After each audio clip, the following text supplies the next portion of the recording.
Singer మంగళిపై Panjagutta police స్టేషన్లో case నమోదయ్యింది. ఓ న్యాయవాదిని చంపుతామని బెదిరించిన వ్యవహారంలో సింగర్ మంగ్లీ ఆమె సోదరులతో పాటు మరికొంతమందిపై కేసు నమోదు చేశారు పంచాగుట్ట పోలీసులు. న్యాయవాది సుబ్బారావు ఇచ్చిన కంప్లైంట్ ఆధారంగా BNS 351 క్లాస్ 2, 352 సెక్షన్ల ప్రకారం మంగ్లీ ఆమె సోదరులు మధు, శివలపై కేసు నమోదు చేశారు పోలీసులు.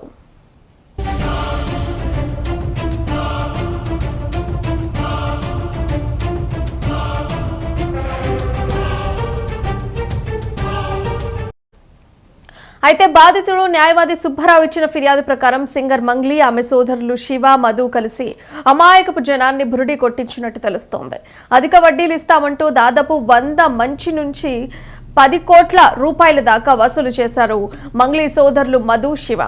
అయితే మంగ్లీ బాధితుల పక్షాన కొట్లాడుతున్న న్యాయవాది సుబ్బారావును కేసు వాపస్ తీసుకోకపోతే చంపుతామని బెదిరింపులకు పాల్పడ్డారు. దీంతో న్యాయవాది సుబ్బారావు పంచాగుట్ట పోలీసులను ఆశ్రయించారు.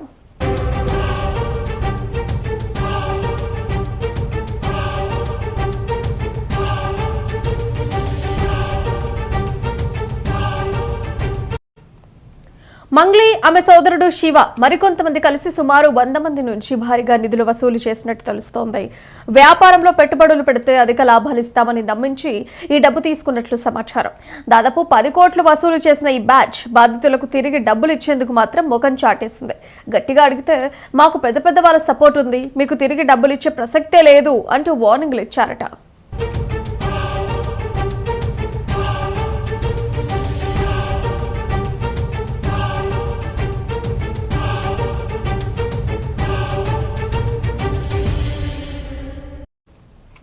ఇక చేసేదేమీ లేక న్యాయం చేయాలని తెలిసిన న్యాయవాది సుబ్బారావును ఆశ్రయించారు బాధితులు. బాధితుల తరఫున ఆయన ఈ వ్యవహారంపై స్పందించడంతో అసలు గొడవ మొదలైంది. బాధితులకు చెల్లించాల్సిన డబ్బుల విషయంలో న్యాయవాది నిలదీగా మంగ్లీ ఆమె బృందం నుంచి బెదిరింపులు దిగినట్టు తెలుస్తోంది.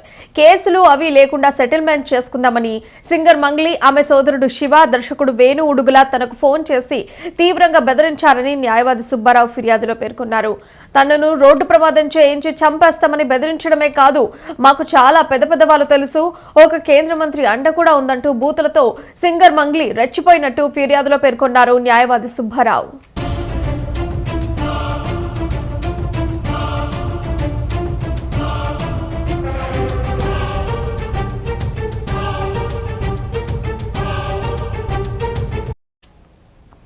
న్యాయవాది సుబ్బారావు ఫిర్యాదును స్వీకరించిన పంచాగుట్ట పోలీసులు ప్రాథమిక విచారణ అనంతరం మంగ్లీ, మధు, శివతో పాటు మరికొందరిపై BNS 351 క్లాస్ 2, 352 సెక్షన్ల కింద కేసు నమోదు చేశారు. తనకు నుంచి ప్రాణహాని ఉందని రక్షణ కల్పించాలని న్యాయవాది కోరడంతో పోలీసులు ఈ విషయాన్ని సీరియస్ గా తీసుకున్నారు.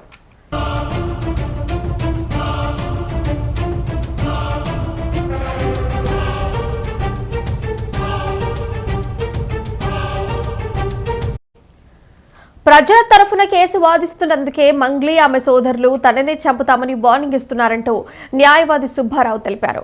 బాధితులకు న్యాయం చేస్తే కేసు విత్డ్రా చేసుకుంటామని చెప్పామన్నారు. అంతేకాని ఇలాంటి బెదిరింపులకు తాను భయపడనని, ప్రజలకు న్యాయం జరిగే వరకు పోరాడతామని ఆయన తెలిపారు. అయితే ఈ రోజు వస్తున్న న్యూస్ అంతా కూడా అక్షరాల నిజం. ఏదైతే మంగ్లీకి సంబంధించినటువంటి కేసు ఇప్పుడు మనం పంజాగుట్ట పోలీస్ స్టేషన్లో ఫైల్ చేసింది ఏదైతే ఉందో, దాదాపుగా 2 నెలల క్రితం ఇది చాలా వరకు అంతకుముందు కూడా 2 నెలల క్రితం కూడా చాలా అంటే న్యూస్ ఛానల్స్లో టెలికాస్ట్ అవడం జరిగింది. 2 నెలల క్రితం నన్ను మోసం చేశారు అని చెప్పి దాదాపుగా ఒక 80 మంది బాధితులు నన్ను కలవడం జరిగింది. ఏంటంటే దేనికి సంబంధించి అని అంటే మైక్రో ఫైనాన్స్కి సంబంధించి. ఈ మైక్రో ఫైనాన్స్కి సంబంధించిన ఇష్యూ ఏంటి అని నేను లోతుగా తెలుసుకుంటే దాంట్లో సింగర్ మంగ్లీ వాళ్ళ తమ్ముడు శివ చౌహాన్ దీంట్లో ప్రధానంగా ఉన్నారని అంటే మా ఇన్వెస్టిగేషన్లో తెలిసినప్పుడు అసలు వివరణ కోరదాం, అసలు ఏంటి దీని వెర్షన్ ఏంటి, ఇక్కడ ఏం చెప్తుంది, ఇందులో ఉన్నారా లేదని చెప్పి ఒక తెలిసిన మ్యూజిక్ డైరెక్టర్ గారి ద్వారా సింగర్ మంగ్లీని అప్రోచ్ అవ్వడం జరిగింది. మాట్లాడి అసలు ఏం జరిగింది, ఇట్లా చెప్పే బాధితుల దాంట్లో మీ పేరు కూడా వస్తుంది, మీరు కూడా ఇన్వాల్వ్మెంట్ ఉందని చెప్పి చెప్తున్నారన్నప్పుడు నాతో మాట్లాడినప్పుడు కొంచెం యారగెంట్గా మాట్లాడింది. మీకెందుకు సమాధానం చెప్పాలి, మీకు చెప్పాల్సిన అవసరం నాకు లేదు అని చెప్పేసి మాట్లాడుతూనే ప్రధాన నిందితుడు ఇందులో ఎవరైతే రమావత్ మధు ఉన్నాడో దాదాపుగా 150 నుంచి 200 కోట్ల స్కామ్ ఇది. ప్రధాన నిందితుడు ఎవరైతే రమావత్ మధు ఉండో వాడిని లైన్లో తీసుకొని మాట్లాడించడం జరిగింది. తర్వాత నేను మాట్లాడేటప్పుడు కొంచెం ఆరోగ్యంట్ గా జిగుప్సాగరంగా మాట్లాడినప్పుడు అసలు నేను ఫోన్ చేసింది ఏంటి, వివరణ అడగడం కోసం ఫోన్ చేసిన ఏంటి, ఒక సెంట్రల్ మినిస్టర్ పేరు చెప్పి కూడా నన్ను బెదిరించడం జరిగింది. సో బెదిరించినప్పుడు నేను దానికి ఏం భయపడలేదు. భయపడిన తర్వాత అసలు నేను వివరణ అడిగినప్పుడు మీరు ఎలా మాట్లాడేంటని చెప్పి అది క్లోజ్ చేసిన తర్వాత నేను ప్రెస్ని అందరినీ ఇన్వైట్ చేసి నా దగ్గర ఉన్నటువంటి ఆధారాలను మొత్తం కూడా ప్రెస్కి ఇవ్వడం జరిగింది, ప్రెస్లో చెప్పడం జరిగింది. తర్వాత ఈ సింగర్ మంగ్లీ, తర్వాత రమావత్ మధు, పాల్దియ భరత్ చౌహాన్, పాల్దియ శైలజ చౌహాన్, తర్వాత సింగర్ మంగ్లీ తమ్ముడు ఎవరైతే ఉన్నాడో శివ, అతను మీద కూడా కేసు ఫైల్ చేయడం జరిగింది కోర్టులో. అదేవిధంగా సివిల్ సూట్లు కూడా ఫైల్ చేయడం జరుగుతుంది. ఈ క్రమంలోనే అతని న్యూస్లోకి రావడం, తర్వాత కేసు ఫైల్ అవుతుంది అనడంతో పూజారి నాగేశ్వరరావు, అడ్వకేట్ పూజారి నాగేశ్వరరావు గారి ద్వారా, మంగ్లీ అడ్వకేట్, ఆయన మంగ్లీ గారు అడ్వకేట్ పూజారి నాగేశ్వరరావు గారు, తర్వాత డైరెక్టర్ వేణు ఉడుగుల గారు, వీళ్ళు నాకు ఫోన్ చేసి మనం కూర్చొని మాట్లాడదాం, ఈ విషయాన్ని డిస్కస్ చేద్దాం, దీన్ని ఎక్కువ పబ్లిసిటీ చేయొద్దంటే పూజారి నాగేశ్వర గారు మా సీనియర్ అడ్వకేట్, నాకు బాగా పరిచయం. వేణు ఉడుగుల గారికి నాకు దాదాపుగా 2 సంవత్సరాల నుంచి మంచి అనుబంధం ఉంది. సో పిలిచినప్పుడు వెళ్ళాం. సరే ఏదో న్యాయం చేస్తా అంటున్నారు కదా, ఆర్బిట్రేషన్ చేయడం మంచిదే కదా. ఇప్పుడు ప్రధానంగా మనకి ఎవరైతే ఉన్నారో వాళ్ళకి న్యాయం జరగడం కావాలి తప్ప మన కేసులు వేసుకుంటూ వెళ్తే లేట్ అవుతుంది అన్న ఉద్దేశంతో నేను ఎవరైతే బాధితులు ఉన్నారో బాధితులందరినీ తీసుకొని ఆయన పూజారి నాగేశ్వర గారి ఆఫీస్ పంజాగుట్ట ఎక్కడే ఉంటుంది అక్కడికి వెళ్ళడం జరిగింది.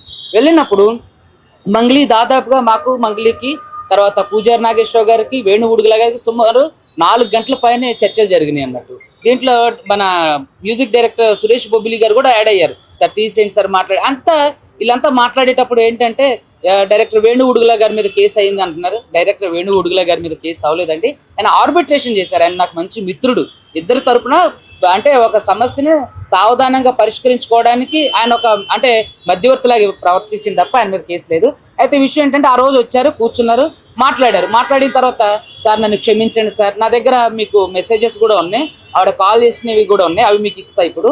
సార్ క్షమించండి సార్, నేను తప్పుగా మాట్లాడే సార్, మిమ్మల్ని యారగెంట్గా మాట్లాడే సార్, క్షమించండి సార్, నా కేసులో నుంచి నన్ను బయటకు తీయండి సార్, నా పేర్లు తీసేయండి సార్, మీడియాలో టెలికాస్ట్ అయిన ఇంటర్వ్యూలు అన్నింటినీ కూడా డిలీట్ చేయించండి సార్ అంటే నేను అన్నా అతను ఎవరు అని అంటే నాకు తెలియదండి. మరి అతను ఎవరో మీకు తెలియదు అంటున్నారు కాబట్టి మాతో పాటు కేసు వేయడానికి రండి, హైకోర్టులో కేసు ఫైల్ చేద్దాం, హైకోర్టులో కేసు వేద్దాం, తర్వాత బాధితుల పక్షాన్ని మీరు మాట్లాడడానికి రండి, బాధితులతో మాట్లాడి వాళ్ళ తరపున మీరు కేసు వేయడానికి రండి, మీరు ఏ తప్పు చేయలేదు అంటున్నారు కదా, మరి మీడియాలో మాట్లాడండి.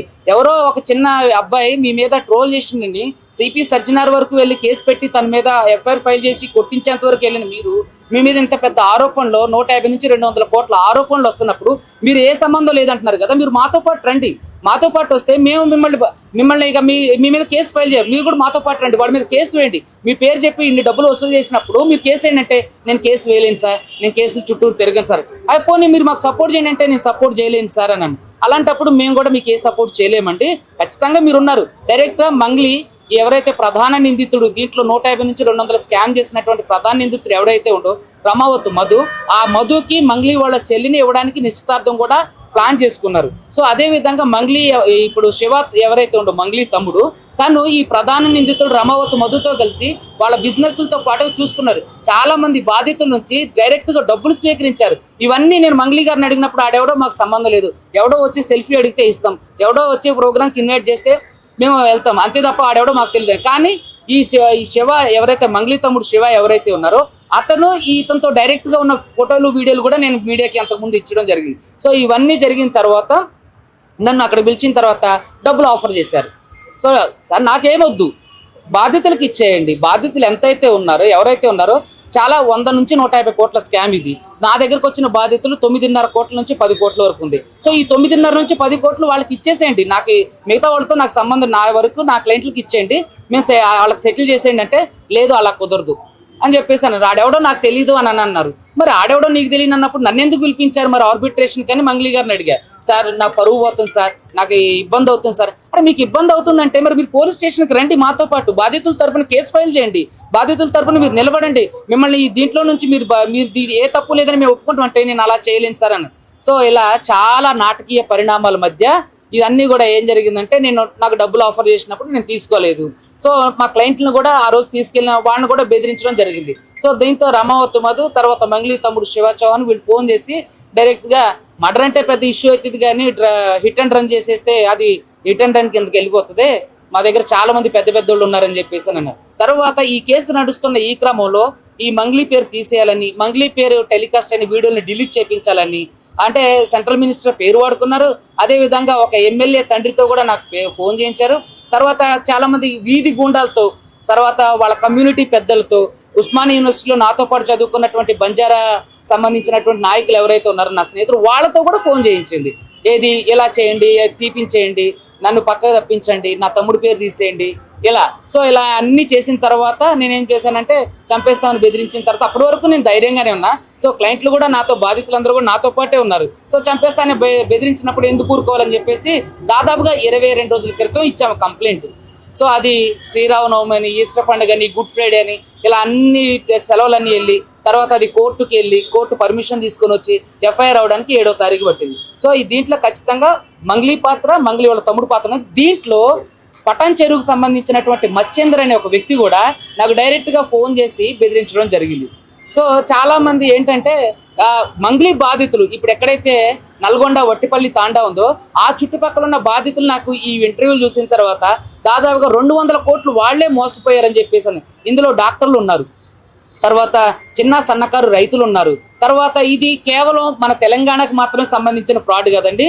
దీంట్లో తెలుగు 2 రాష్ట్రాలతో పాటుగా కర్ణాటకలో కూడా బాధితులు ఉన్నారు. వాళ్ళందరితో కూడా నేను మీకు ప్రెస్ మీట్లో, అంటే అంతకుముందు కూడా ప్రెస్ మీట్లో బాధితులందరితో కూడా మాట్లాడించడం జరిగింది. సో ఈ ఇష్యూ ఈ రోజు పొద్దున్న మళ్ళీ మంగ్లీ తన న్యాయవాదితో నాకు ఫోన్ చేసి సంప్రదింపులు చేయడానికి చేస్తున్నారు. సో ఇక్కడ ఏంటంటే మంగ్లీ అనేవాళ్ళు, తర్వాత వాళ్ళ తమ్ముడు అనేవాళ్ళు, వీళ్ళు డైరెక్ట్ గాను ఇండైరెక్ట్ గాను ఇందులో ఉన్నారు.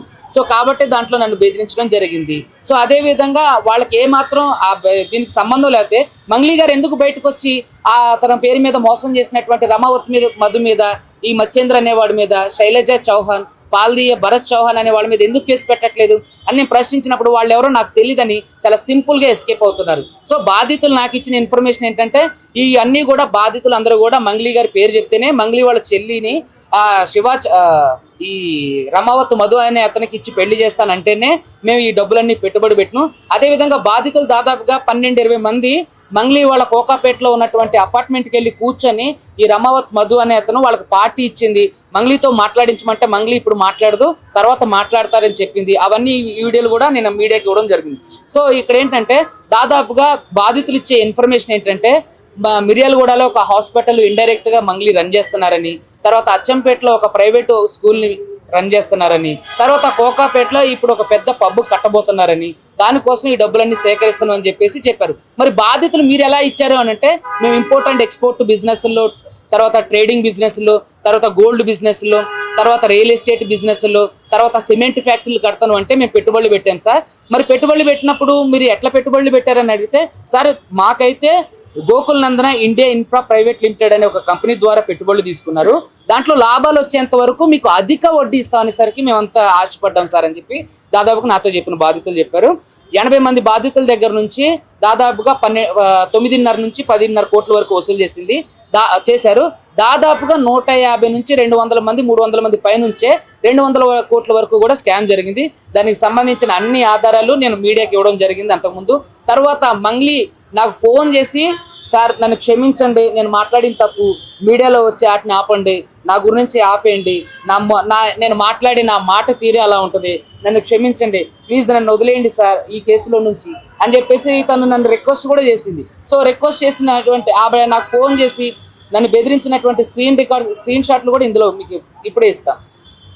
సో ఇట్లా చాలా మందిని బెదిరించి, నన్ను ఎస్పెషలీ ఒక గౌరవ హైకోర్టులో పనిచేస్తున్న, బాధితుల తరపున పనిచేస్తాననే విధంగా కూడా కొంచెం ఇంగితం కూడా లేకోకుండా నన్నే బెదిరించడానికి, ఇది సెంట్రల్ మినిస్టర్ పేరు చెప్పుకొని, ఒక ఎమ్మెల్యే తండ్రి పేరు చెప్పుకొని, మిగతా చోటా మోటా రౌడీల పేరు చెప్పుకొని నన్ను డైరెక్ట్గా బెదిరించింది. ఇండైరెక్ట్గా వాళ్ళ తమ్ముడు ఎవరైతే ప్రధాన నిందితుడు మధు ఉండో వాళ్ళతో కూడా నన్ను బెదిరించింది. డబ్బులు తీసుకోండి, సమ్ అమౌంట్, ఆ అమౌంట్ తీసుకొని ఈ కేసులో నుంచి మీరు వెళ్ళిపోండి. సో నేను ఎందుకు వెళ్ళిపోతా? బాధితుల తరపున మీరు బాధితులకు న్యాయం చేయమంటే నాకు డబ్బులు ఇచ్చి నన్ను తప్పుకోమంటారేంటి? బాధితులకు న్యాయం చేస్తే నేనే కేసు వాపస్ తీసుకుంటుంటే అప్పటికి వినకపోయేసరికి నాకైతే కొంత అమౌంట్, అదే వాళ్ళకి అనుకోండి 10 కోట్లన్నర వరకు ఇవ్వాలి కదా. సో ఈ ఉద్దేశంతో నన్ను వరకు ఎస్కేప్ చేసి సైడ్ చేసి కేసు నీరుగార్చే ప్రయత్నం కూడా మంగ్లీ, తర్వాత మంగ్లీ వాళ్ళ తమ్ముడు శివ, తర్వాత భరత్ చౌహాన్, తర్వాత రమావత్ మధు వీళ్ళందరూ కూడా చేశారు. సో ఇందులో డైరెక్టర్ వేణు ఉడుగుల గారు నాకు సపోర్ట్గా వచ్చారు. తర్వాత పూజారి నాగేశ్వరరావు గారు ఆర్బిట్రేషన్ చేశారు తప్ప డాక్టర్ వేణు ఉడుగుల గారి మీద ఎటువంటి కేసు అవ్వలేదు. ఆయన నాకు మంచి స్నేహితులు, ఇప్పటికీ కూడా మాకు మంచి సత్సంబంధాలు ఉన్నాయి. ఏదైనా మంగళీ తరపున పూజారి నాగేశ్వరరావు గారు మంగళీ తరపున ఎక్కువే ఉన్నారు.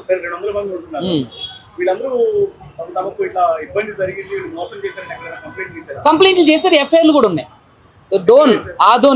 డోన్ లో చేశారు, ఆదోనిలో చేశారు, కర్నూలులో చేశారు, కర్ణాటకలో చేశారు, తర్వాత హైదరాబాద్ లో అయ్యింది, తర్వాత పటన్ చెరువులో అయినాయి. తర్వాత ఎవరైతే ఈ రమావత్ మధు యొక్క వట్టిపల్లి తాండాకు సంబంధించిన రమావత్ మధు ఉందో రమావత్ మధుకు సంబంధించిన ఆ నల్గొండ ఏరియా అన్నిట్లో కూడా ఎఫ్ఐఆర్లు అయినాయి, చాలా ఎఫ్ఐఆర్లు అయినాయి, కంప్లైంట్లు కూడా అయినాయి.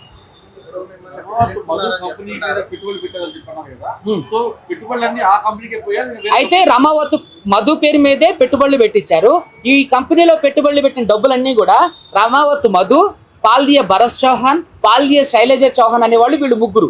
సో వీళ్ళు ముగ్గురు ఏంటంటే ఈ మత్స్యేంద్ర అనే పటాన్ చెరువు ఆయనతో కూడా కలిసి వీళ్ళందరూ ఏం చేశారంటే డబ్బులన్నీ కూడా వాళ్ళ దగ్గర బాధితులు చెప్పేది ఏంటంటే వీళ్ళకే వేశారు. వాళ్ళ దగ్గర బ్యాంక్ ట్రాన్సాక్షన్స్ ఉన్నాయి, phone pay, Google pay transactions ఉన్నాయి, క్యాష్ ఇచ్చిన క్యాష్ రిసిప్ట్స్ ఉన్నాయి, వీడియోలు కూడా ఉన్నాయి. మరి వీళ్ళు ఎక్కడికి వెళ్ళి తీసుకెళ్ళి ఇచ్చారంటే వీళ్ళందరూ మంగళీ ఫ్లాట్ లో కోకాపేట ఏదైతే ఉందో కోకాపేట ఫ్లాట్ లో ఇచ్చారని చెప్పేసి అది చెప్తున్నారు. కొంత ఏమో ఈ రమావత్ మధు వాళ్ళ అమ్మ, వాళ్ళ అక్క, వాళ్ళ తమ్ముడు పేరుతో చాలా వరకు బినామీ ఆస్తులు, ఏది బంగ్లాలు, తర్వాత 10 ఫార్చునర్ కార్లు, 2 ఓల్వో కార్లు, ఇలాంటివన్నీ కూడా బినామీ ఆస్తులు కొని పెట్టిండు. దానికి సంబంధించిన డీటెయిల్స్ ఉన్నాయి. ఈ రమావత్ మధు మీద, కొంతమంది మీద, ఈ పాల్దియ భరత్ చౌహాన్, శైలజ చౌహాన్ మీద సిబిసిఐడి కేసులు అయినాయని కూడా తెలుసు. తర్వాత ఏసీబీ కేసులు ఫైల్ చేస్తే హైకోర్టు నుంచి బెయిల్ తెచ్చుకున్నది కూడా ఉంది. లేదండి, ఇంతకు ముందు జరిగిన ఇంటర్వ్యూలు అన్నిట్లో ఈ రోజు ఇది బయటకు వచ్చిన తర్వాత మీరంతా పిలవడం ద్వారా వచ్చాం. చాలా మంది ఉన్నారు, వాళ్ళు సోమవారం వస్తానన్నారు. అంతకు ముందు కూడా ప్రెస్ మీట్ లో మీరు చూస్తే బాధితులను దాదాపుగా 70 మందిని నేను ప్రెస్ మీట్ లో పెట్టి మాట్లాడించిన వీడియోలు కూడా ఉంటాయి మీరు చూస్తే. మంగళీ ఎప్పటి నుంచి ఫినాన్స్ నడిపిస్తుంది అనే దాని గురించి నాకు స్పష్టత లేదు. కానీ బాధితులు మాత్రం 3 సంవత్సరాల నుంచి దీంట్లో పెట్టుబడులు పెడుతున్నారు. ఓకే, పెట్టుబడులు పెట్టిన వాళ్ళకి ₹1,00,000 పెట్టిన వాళ్ళకి అంటే 10,000 ఇంట్రెస్ట్, 5 లక్షలు పెట్టిన వాళ్ళకి 15,000 ఇంట్రెస్ట్ నెలకు. అంటే లక్షకి ₹15 నుంచి ₹12, ₹10 ఇంట్రెస్ట్ కూడా ఇచ్చారు. వీళ్ళందరూ కూడా మంగళీ పేరు చెప్తే ఎలా పెడతారని నేను అడిగా, క్రాస్ క్వశ్చన్ చేశా.